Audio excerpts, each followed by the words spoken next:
Today I am discussing the multiple choice questions appeared in Physiology paper 1 of first MBBS supplementary examination of Dr. NTR University of Health Sciences held on 9 May 2022. I have selected set B paper of the MCQ. I have not changed the spelling mistakes or any other things as appear in the question paper, because that's an important thing for some of the questions which are rather going to be wrong. And I have also not altered the grammatical content of the paper. The question number 1. D2O, deuterium oxide, is used to measure the volume of A. Extracellular fluid, B. Intracellular fluid, C. Blood, D. Total body water. D2O or deuterium oxide is a radioactive water. It distributes in all the compartments of the body. Hence, D2O is present in all the compartments, that is in the extracellular compartment, intracellular compartments. Hence, that water is present in total body water. Option D is the correct response. Now, here I have given the paragraph taken from the Internet Hall, page 309, 2021 edition, International edition. We can also use to measure the total body water by antipyrine. The antipyrine, which is a lipid soluble, very lipid soluble compound that is distributed in either of the compartments equally. Hence, it can be used to measure the total body water. Extracellular fluid is measured by the mannitol space or inulin space. Intracellular fluid volume is derived from subtracting extracellular fluid from the total body water. The blood volume is determined by the dilution method. Just for the sake of understanding, I am giving this information. Going to question number 2. Equilibrium potential of an ion is calculated by A. Cad's equation, B. Gibbs-Donan equilibrium, C. Nernst equation, D. Goldman equation. It is by the Nernst equation. Option C is the correct response. Nernst equation. Goldman equation measures the equilibrium potential of the membrane because where it considers all three sodium, potassium, and chloride ions. Cad's equation, there is no single Cad's equation. It is a Goldman-Hadkin-Cad equation. Gibbs-Donan equilibrium, trying to understand the distribution of ions in two compartments separated by a membrane. Option C, Nernst equation, is the correct response for knowing the equilibrium potential of an ion. Resting potential is equal to equilibrium potential of A. Bicarbonate, B. Chloride, C. Sodium, D. Potassium. The equilibrium potential or resting membrane potential measured is equal to -70 millivolts. The equilibrium potential of potassium is -90 millivolts. Equilibrium potential of sodium is +60 millivolts. Equilibrium potential of chloride is -70 millivolts. The bicarbonate equilibrium potential is variable depending on the carbon dioxide tension. So now, hence considering this point, minus 70 millivolts, the chloride equilibrium potential is the correct response. The correct response is B, chloride equilibrium potential. You can find this thing in page 7 of Genong's review. Here it is whatever I have mentioned is written here. It is listed in whatever I mentioned, table 1.1 on page 7. Question number 4. Which of the following increases the diffusion of a substance across the membrane? I read it again. Which of the following increases the diffusion of a substance across the membrane? A. Thickness of the membrane. Thickness of the membrane does not increase. If more thicker the membrane, there is a decrease in the diffusion. So thickness decreases the diffusion. Increase size particle. Increase the size particle. The size of the particle, if it is increased, again the diffusion decreases. So that's also not a correct response. Decreased lipid solubility of the substance. Because usually it is known that lipid soluble substances are easily diffused because of the membrane. So now, decreased lipid solubility is not the correct response. Hence, option C increases lipid solubility of the substance. Now, the option C is the correct response. You can have this thing in Gastrin and Genong, in Gastrin page 52, in Genong page 7. Now, looking back, this you see that increases lipid solubility of the substance. No, it should be increased lipid solubility or increased. Okay, let me not go into the grammar of the responses. Moving on to question number 5. Sympathetic stimulation causes all of the following, except. Sympathetic stimulation causes all of the following, except. Sympathetic stimulation increases the blood pressure. Option A is a correct response. Sympathetic stimulation increases the total peripheral resistance. It's a correct response.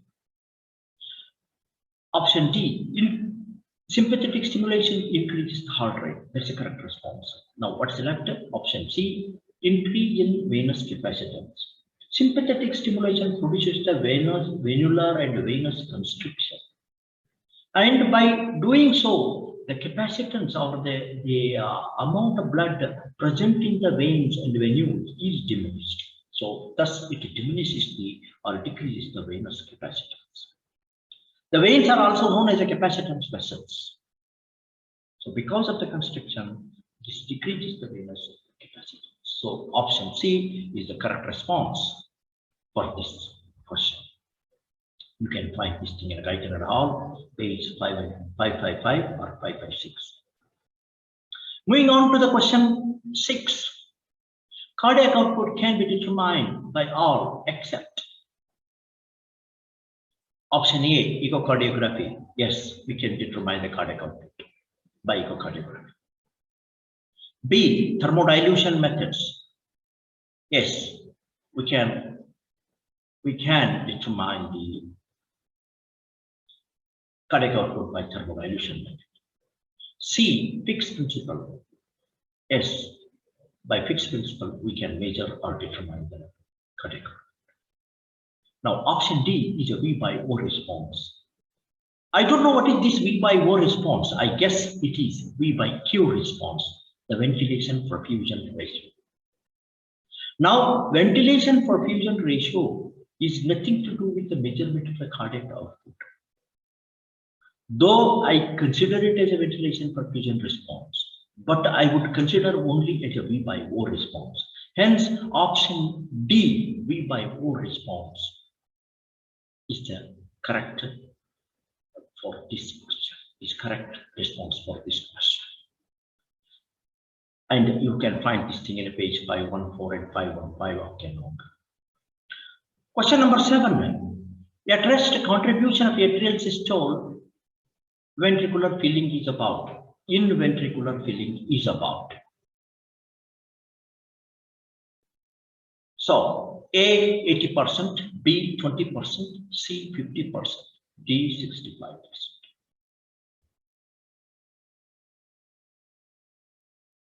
The ventricular filling broadly happens in 3 different phases. One, rapid filling phase, then slow filling phase or diastasis, then the filling due to the atrial contraction. Now, the rapid filling phase and the slow filling phase, these two contribute about 80% of the filling of the ventricle. Now, the question is, at rest, the contribution of atrial systole contributes about 20% of the filling of the ventricle. Nearly 15 to 20% of the filling of the ventricle, and option B is the correct response. No. So in this situation, what we got, option B is the correct response. 20% filling is taking place by the atrial systole. Question number 8. Which of the following is not a cell adhesion molecule? Is not a cell adhesion molecule. Option A, spectrin. Spectrin is an RBC membrane protein, which makes the bicarbonate safe. So that means it is not a cell adhesion molecule. Cadherin, yes, it's a cell adhesion molecule. The selection, there is no molecule like selection. It must be selected. But however, I am not going to take it as a selectin, because what is written here is selection. Selection is not a cell adhesion molecule, whereas selectin is a molecule. Integrin is a cell adhesion molecule. So answer is, there are 2 answers for this question. You can see spectrin is one of the answers, option A. Then option C, selection is a second correct response. So you have 2 correct responses in this question. Now I read this paragraph for you from the genome. Cell adhesion molecules can be divided into 4 families. Integrins, you have integrin here. Then IgG superfamily, no, it's not there. Then cadherin is here. Then 4th is selectin. Now it would have been selectin, but I don't see selectin here. I see only selection. Hence, the question 8 has 2 correct responses. Question number 9. All are true about dead space except. This is option A. This is the space occupying the conducting airways that does not take part in gas exchange. Yes, this is true. Normally, about 30% of the minute ventilation does not participate in a gas exchange. If I were to tell, the tidal volume is 500 ml, the dead space volume is 150. 150 divided by 500 is nearly 30%. So that's a true. Then tidal volume, dead space volume is equal to 150 times, that comes about 30%. So this is the option B is the correct response. Dead space is also called the anatomical dead space normal. In the normal situation, anatomical dead space and physiological dead space are equal. So option C is the correct response. Option D, dead space volume is 350 ml. No, dead space volume is 150 ml. So option D is the correct response for this question. All are true about dead space except that except is option D, dead space volume is 350 ml. No, it is 150 ml, but it is mentioned here 350 ml. You can refer back to any books. Here I have provided you Regimen Hall, textbook of physiology, page 497 and 498. Now, question number 10. Functional residual capacity is A. Tidal volume plus volume expired by forced expiration. Tidal volume and volume expired by forced expiration. That is corresponding to expiratory capacity. Volume remaining after forced expiration. That's it. The residual volume. Volume remaining. That's the residual volume. Option B. Option C. Tidal volume plus volume inspired forcefully. This is inspiratory capacity. Then option D. Volume remaining after normal expiration or after quiet expiration. This is the correct response. Functional residual capacity is the volume of air remaining in the lungs after quiet expiration. Option D is the correct response.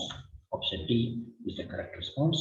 Here, I want to say that tidal volume plus tidal volume plus the expiratory volume. This is tidal volume. This part is the expiratory capacity. So now, tidal volume plus the inspiratory forced inspiration. This is inspiratory capacity. The volume of air remaining after forceful expiration. This is forceful expiration. This is the residual volume. Now you can just see the volume of air after quiet expiration. Volume of air in the lungs after quiet or normal expiration. This is the functional residual capacity. Okay, so now move on. Move on to question number 11. The total cross-sectional area is more in which part of the circulation? Option A, capillaries. B, vena cava and bigger veins. C, aorta and bigger arteries. D, arteries and arterioles. Well, let us look into this table. The approximate cross-sectional area in square centimeters is 4.5 for aorta. For artery, it is 20 square centimeters. Arterioles, 400 square centimeters. The capillary, 4,500 square centimeters. The venules, 4,000 square centimeters. The vein, 40 square centimeters, and vena cava, 18 square centimeters. Looking at this table, which is taken from genome, you can see that correct response is the capillary. The total cross-sectional area is more in capillaries, where it was shown in the table 4,500 square centimeters. Moving on to question number 12. Hematocrit is 25% less in a capillary bed compared to whole body hematocrit. Option A, less proteins in capillary bed. Option B, less blood in capillaries. Option C, more water in capillary bed. Option D, less cells in capillary bed due to plasma skimming. What happens when the capillaries divide? The diffusion, the number of cells entering into this dividing branches is lesser, relatively lesser than the main straight arteriole. Now, the arterioles, when they are dividing, the cells entering to form into the capillaries is becoming less. And this process is called plasma skimming. So that means the capillaries receive nearly 25% lesser number of cells than the entire body blood. So this is option D. Option D is the correct response. Lesser cells in capillary bed due to plasma skimming. Now, question number 13. Which of the following does not stimulate gastrin secretion? Option A, increased acid in the stomach. Option B, products of protein digestion. Option C, gastric distinction. I'm reading distinction. Option D, vaginal stimulation. Now, let us go into this particular table from Guyton. I will just read out for you. The stimuli for secretion of gastrin include the protein, digestion, protein products, the distension of the stomach, the nervous, that is the vagus, then acid, excess acid inhibits the release. Now, coming back here, which of the following does not stimulate? Increased acid in the stomach does not stimulate. You can just see that acid inhibits. Increased acid in the stomach does not stimulate gastrin. Products of protein digestion, yes, they do stimulate, hence it's not the answer. Now, gastric distinction, I don't know that it should have been a distension, but here they have made distinction, so it's not a correct response. Hence, gastric distinction does not stimulate. If it is a gastric distension, yes, it releases. Vaginal stimulation, I don't know, it should have been a vagal stimulation. Which of the following does not stimulate gastrin? Yes, increased acid do not stimulate. Gastric distinction, because it's a distinction, the word which I don't understand, so it does not stimulate. The vaginal stimulation does not stimulate. Hence, you have 3 correct responses to this question. Question number 14. In an adult at sea level, the normal P50 occur at what level of pivot? P50 is 50% the pressure required for 50% saturation of the 50% saturation. So option A, 15 millimeters of mercury, option B, 95 millimeters of mercury, option C, 27 millimeters of mercury, and option D, 60 millimeters of mercury. Now, let us look into the oxyhemoglobin dissociation curve. 15 millimeters, this is 15 millimeters of mercury, you have about 20, the pressure is, this is 20% saturated. So it is not 50%. This is not correct response. 95 millimeters of mercury, the 95 millimeters of mercury makes 97, more than 95% or 97% of saturation. Okay, that's not a response. 60 millimeters of mercury, now the 60 millimeters of mercury make it 90% saturation. Hence, it's not making a 50%. Now, if you are looking at 27 millimeters of mercury, you can just see that 27 millimeters of mercury making a 50% saturation. The correct response is the option C, 27 millimeters of mercury. Because of the sigmoidal shape, we get this, and this is listed here, and it's taken from Ganon's textbook. Page 16. Question number 15. The partial pressure of oxygen in venous blood is option A, 40 millimeters of mercury, option B, 46 millimeters of mercury, option C, 32 millimeters of mercury, option D, 95 millimeters of mercury. Now, let us see this table where it is clearly mentioned venous blood is PO2 is 40 millimeters of mercury. This is Ganon. So the partial pressure of oxygen in venous blood is 40 millimeters. The next question, question 16. Which of the following is not true about the pulmonary circulation? Which is not true about pulmonary circulation? Pulmonary arterioles are thin-walled, having less smooth muscle in intima media. It is true. It is a low pressure circulation having a MAB of 15 millimeters of mercury. Yes, it is true. The pulmonary artery systolic pressure is around 25 millimeters of mercury. Diastolic pressure is around 9 or 10 millimeters of mercury. 9 to 10 millimeters of mercury. So now, if we can make this mean arterial pressure, that comes around 15 volts. Okay, so that is option B is a true response. It's not a true. That means it's a true statement. It is a low resistance circulation having less vascular resistance. Yes, it is also a true statement. Yes, it is a low resistance circulation. If there is a greater resistance, the pressure is not adequate enough to perfuse. So it's a true. Option C is a true statement. The resting sympathetic tone is high. I don't know.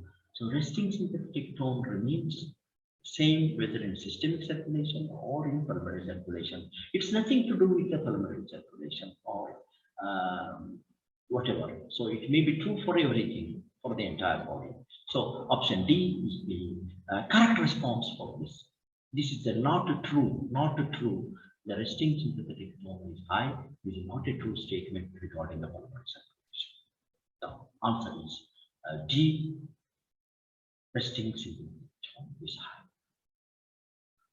Moving on to question number 17. Vitamin B12 is absorbed in A. Jejunum, B. Helium, C. Stomach, D. Duodenum. The vitamin B12 is absorbed in the terminal ileum by making the combination with the intrinsic factor and the extrinsic factor vitamin B12, and they are getting reabsorbed in the terminal ileum. So option B, ileum, is the correct response. Question number 18. Which of the following intestinal movements is for mixing and grinding of intestinal content? A. Migrating motor complex. It is not for mixing and grinding. It is for genesis. It happens in the stomach or relases. The peristalsis is a propulsive movement. Option B, peristalsis is a propulsive movement. It's not a mixing and grinding movement. The villus contraction, it is for absorption, getting into the circulation. Whatever the absorbed material, it's getting into the circulation. That helps the villus contractions, the movement, and getting into the circulation. Now, segmentation. Segmentation is a process, is helping the mixing and grinding. It is a segment of the intestine have a contractions, a sort of a spading action, wherein it helps the mixing and the correct response is option C, segmentation. Okay, you can see this thing on page 470 of the article. Number 19. All of the following are true about Echolasia cardia, except Echolasia cardia is a condition of the lower esophageal sphincter, where sphincter there is a narrowing of the sphincter is constricted or into a spasm. And it can happen because of the absence of the inhibitory neurons or the transmitter,